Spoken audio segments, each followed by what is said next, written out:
The human mind has a remarkable capacity for self-deception. We build narratives, construct realities, and paper over the cracks in our perception to maintain a sense of order. For 3 years, my reality was a carefully constructed masterpiece, a beautiful, sunlit room where I was loved and valued. The only problem was that the room had no doors, the windows were painted on, and the man I loved was the architect of the entire illusion. The process of tearing it all down, brick by brick, was the most terrifying and liberating work of my life. My story doesn't begin with a grand cinematic betrayal. It begins with a misplaced receipt. That's how most of these things start, isn't it? Not with a gunshot, but with a whisper. A piece of paper that doesn't fit the narrative. I was Sarah, a 32-year-old linguistics consultant.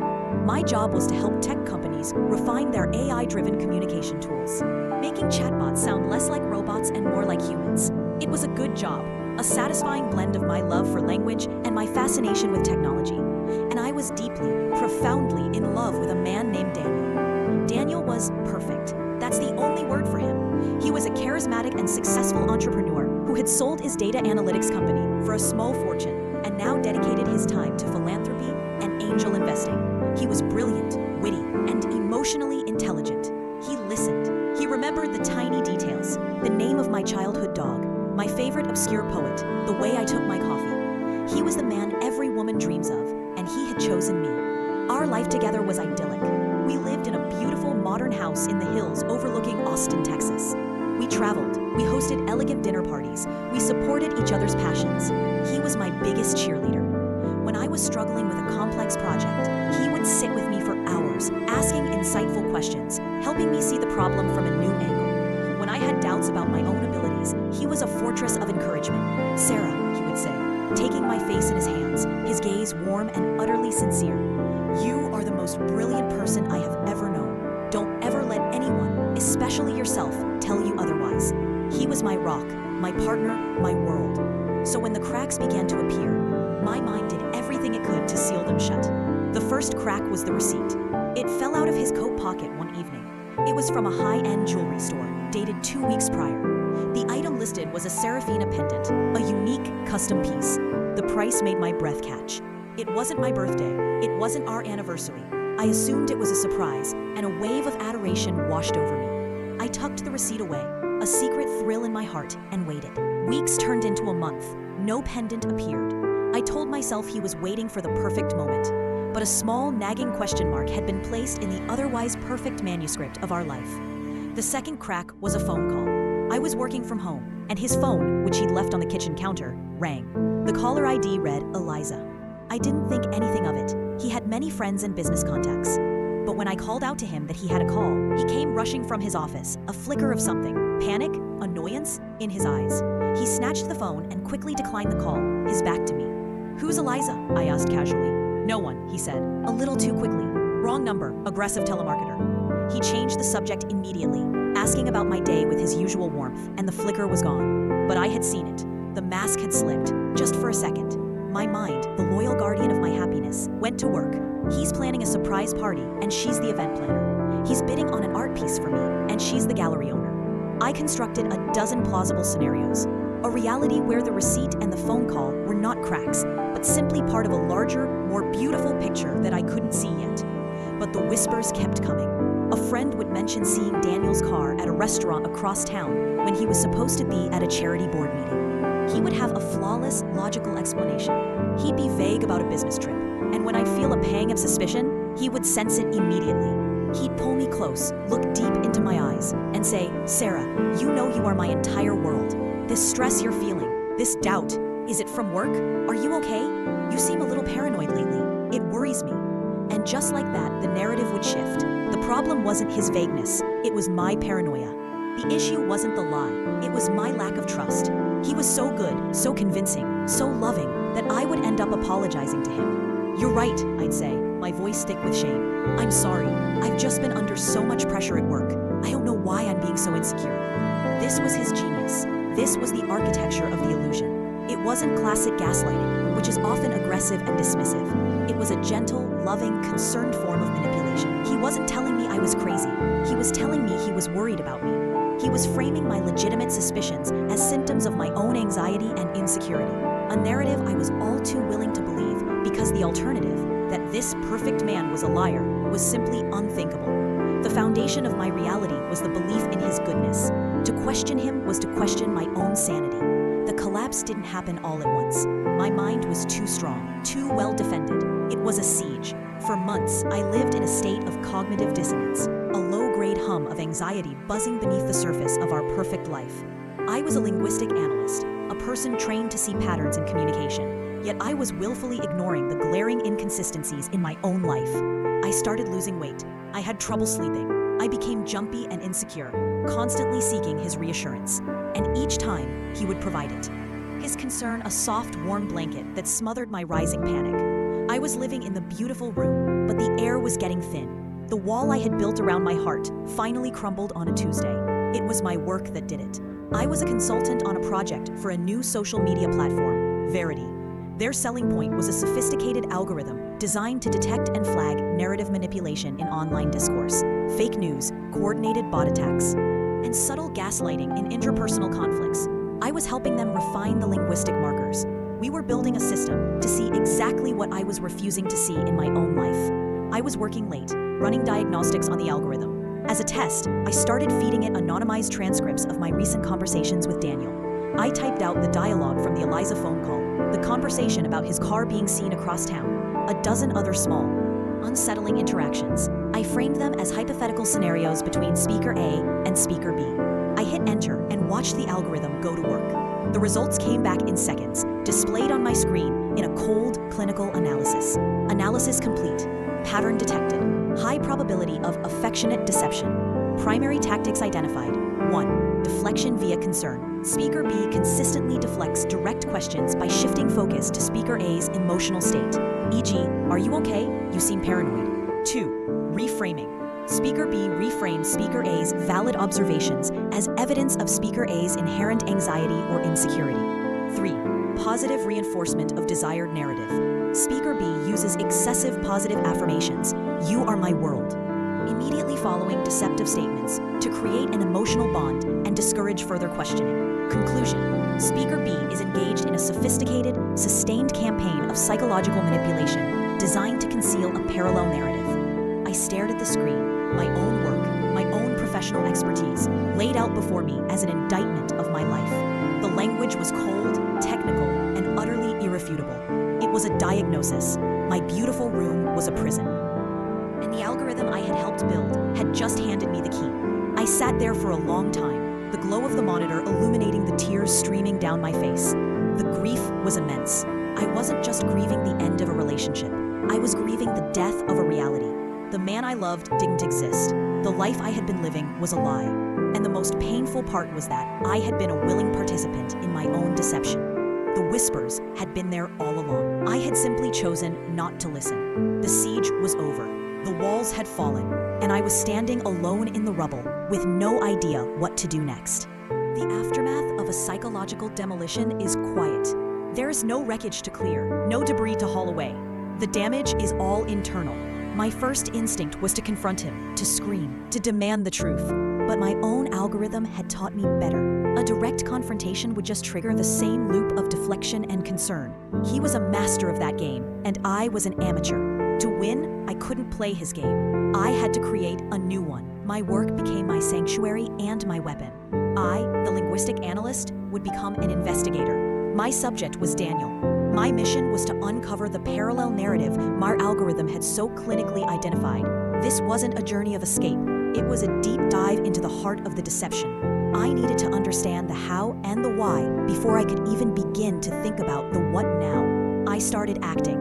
I became the perfect partner again, but this time, it was a performance. I was loving, trusting, and apologetic for my recent insecurity. I played the part he had written for me, and it relaxed his defenses. While he believed I was safely back inside the illusion, I was secretly gathering data. I started with the receipt for the Serafina pendant. I hired a private investigator, a discreet professional woman named Mrs. Gable. I didn't tell her the whole story, just that I needed information about a specific transaction. Within 48 hours, she had the answer. The pendant had been purchased by Daniel and delivered to an address in a wealthy suburb of Dallas. The recipient was a woman named Dr. Eliza Vance. A quick search revealed everything.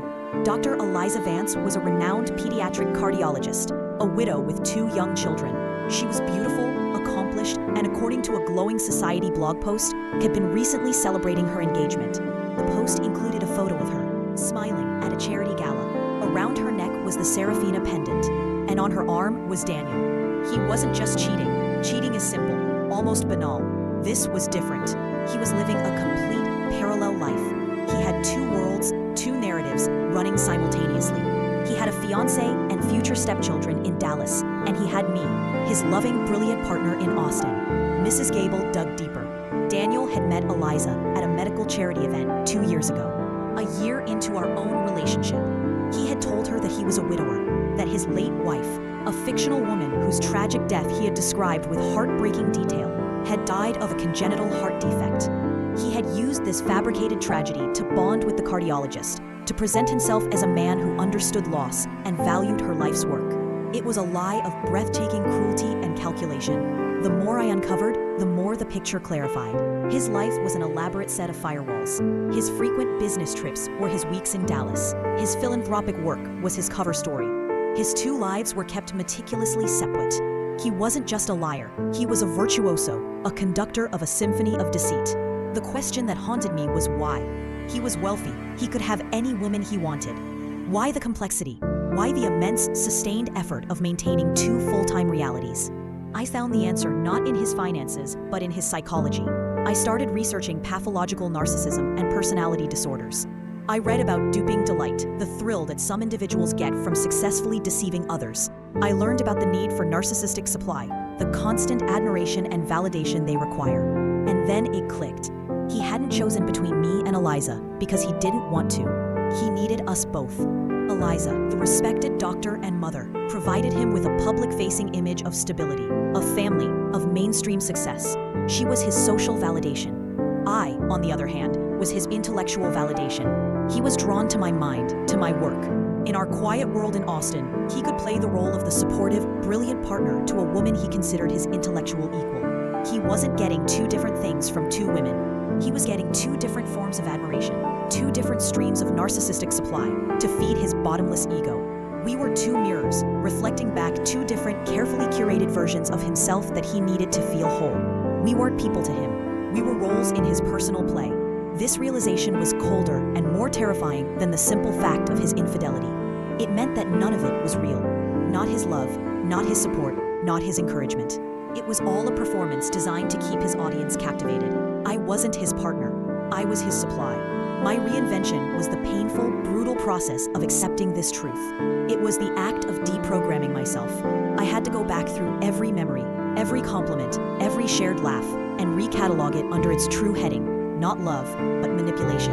I had to mourn a man who had never existed and a relationship that was a phantom. The process was agonizing. There were days I would falter, days I would see a flash of the old Daniel, the kind, loving man I adored, and my resolve would crumble. I'd think, maybe I'm wrong. Maybe this is all a terrible misunderstanding. But then I would look at the cold, hard data in Mrs. Gable's reports, at the clinical analysis from my own algorithm, and I would force myself to see the truth. I was an addict, and he was my drug. I had to go through withdrawal. I stopped seeking his reassurance. I started trusting my own perceptions. I built a wall inside my own mind, a place where my thoughts were my own, uncolored by his influence. I was becoming the analyst of my own life, and the more data I gathered, the stronger I became. The fear was slowly, painstakingly being replaced by a cold, clear resolve. I knew I couldn't stay, but I also knew I couldn't just leave. To walk away would be to let the illusionist win. It would be to let his false narrative stand. He had built a prison for my mind. I wasn't going to just unlock the door and walk out. I was going to dismantle it, brick by brick, and show him the rubble. The confrontation had to be on my terms, in my world. My world was language, data, and logic. His was emotion, manipulation, and narrative control. I decided to stage the final act at our home, the beautiful house that had served as the theater for his performance. But I would be the director this time. I spent 2 weeks preparing. I created a presentation, like the ones I made for my corporate clients. It was a simple, elegant PowerPoint deck. The title slide read, "A Narrative Analysis of a Parallel Life." The day I chose was the anniversary of the day we met. He had planned a romantic evening. He came home with flowers and a bottle of expensive champagne.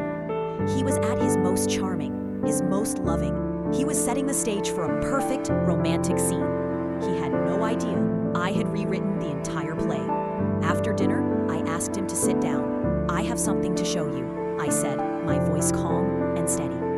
"It's a project I've been working on." He smiled indulgent. "Of course, my love. Dazzle me with your brilliance." I connected my laptop to the large television in our living room. I turned it on, and the title slide appeared, stark and white against the black screen. I saw his smile falter, a flicker of confusion in his eyes. I didn't speak. I simply moved to the next slide. It was a photograph of the Serafina pendant. The next slide was the receipt. The next was a picture of Dr. Eliza Vance, wearing the necklace, smiling on Daniel's arm. I moved through the slides with a clinical, unhurried pace. A timeline of his business trips, cross-referenced with social media posts from Eliza's friends, showing him at her children's soccer games in Dallas. A map showing the proximity of his conference hotel to her home. Transcripts of his phone calls, with key manipulative phrases highlighted in red, just as my algorithm had done. With each slide, I could feel the atmosphere in the room change. The warmth evaporated, replaced by a glacial cold. He wasn't speaking. He was watching, his face a stony mask. The charming, loving architect gone, replaced by a cold, calculating stranger. He was watching his carefully constructed reality being systematically dismantled by pure, undeniable data. The final slide was a simple organizational chart. A box at the top read, Daniel. Below it, 2 lines branched out to 2 other boxes. One read, Narrative A, the Austin relationship. Subject, Sarah. Role, intellectual supply. The other read, Narrative B, the Dallas relationship. Subject, Eliza. Role, social supply. I turned off the television. The room was plunged into silence. I finally looked at him. The mask was gone. In his eyes, I didn't see remorse or sadness. I saw something far more chilling. The cold fury of a god whose worshippers have suddenly discovered he is made of clay. "Your methodology is impressive," he said, his voice flat, devoid of any emotion. "You always were brilliant." It wasn't a compliment, it was an assessment, an acknowledgement of a worthy opponent. "The question," I said, my own voice equally steady, "is what happens now, with the data." He stood up and walked to the window, looking out at the glittering lights of Austin. "What do you want, Sarah? Money? I have plenty of that." "You still don't get it," I said, and for the first time, I felt a surge, not of pain, but of pity. "You think this is a negotiation. You think I'm a problem to be managed. I don't want anything from you. This wasn't for you. This was for me. This was my own deprogramming. The project is complete." I told him I had sent a single, password-protected file to Dr. Eliza Vance. It contained the entire presentation. I explained that the password would be sent to her in exactly 12 hours, unless I canceled the command. His composure finally broke. A flash of pure, primal panic crossed his face. Losing me, he could handle. But losing both his realities at once, having his carefully segregated worlds collide, that was an existential threat. "You wouldn't," he whispered. "The old Sarah wouldn't have," I replied. "The one you created, the one who was insecure and paranoid and always needed your reassurance. But she's gone. You erased her, and you created me instead." The analyst. And the analyst has concluded that both parties in a transaction deserve access to the same data set. It's just ethical. I didn't wait for a response. I walked to the bedroom, picked up the single bag I had packed earlier that day, and walked out the front door. I didn't look back. I got in my car and drove away from the beautiful house, the beautiful life, the beautiful lie. As I drove, I sent the command to cancel the password delivery to Eliza. My goal was never to destroy her life. She was a victim, just as I was. My goal was to dismantle the prison in my own mind. And the final act of my liberation was not vengeance. It was choice. I had the power to detonate his world, and I chose not to. I left him with the knowledge that his fate was in my hands, and I walked away, not out of weakness, but out of a strength he could never comprehend. I was taking back my own narrative, and I would not let its final chapter be about him. It would be about me. My new life began in a small, quiet apartment in a different city. I chose San Diego. The ocean felt cleansing. For months, I just was. I worked my job remotely. I walked on the beach. I read books. I learned to be alone in a room without feeling lonely. I learned to trust the voice in my own head again. My victory was not a dramatic, explosive event. It was a slow, quiet, and deliberate process of rebuilding. It It was the first time I made a decision without wondering what Daniel would think. It was the first time I looked in the mirror and liked the person I saw, not because someone else told me she was brilliant, but because I knew she was resilient. I never heard from Daniel again. I don't know what happened between him and Eliza. I don't know if his worlds ever collided. And the most remarkable thing is, I don't care. His story is no longer my story. My work has taken on a new meaning. I am now one of the leading experts in the field of narrative forensics. I help organizations, and sometimes individuals, identify and dismantle sophisticated psychological manipulation. I take the darkest experience of my life, and I use it as a tool to bring clarity to others. I am a cartographer of lies, and I help people find their way back to their own truth. My peace did not come from finding a new love or a simpler life. It came from the rigorous intellectual work of reclaiming my own sanity. It came from understanding that the most important kind of love is the one that is based on truth, not illusion. And the most important truth is the one you learn to tell yourself. The narrative of my life is now my own. I am the author, the editor, and the protagonist. And it is a story I am finally proud to tell.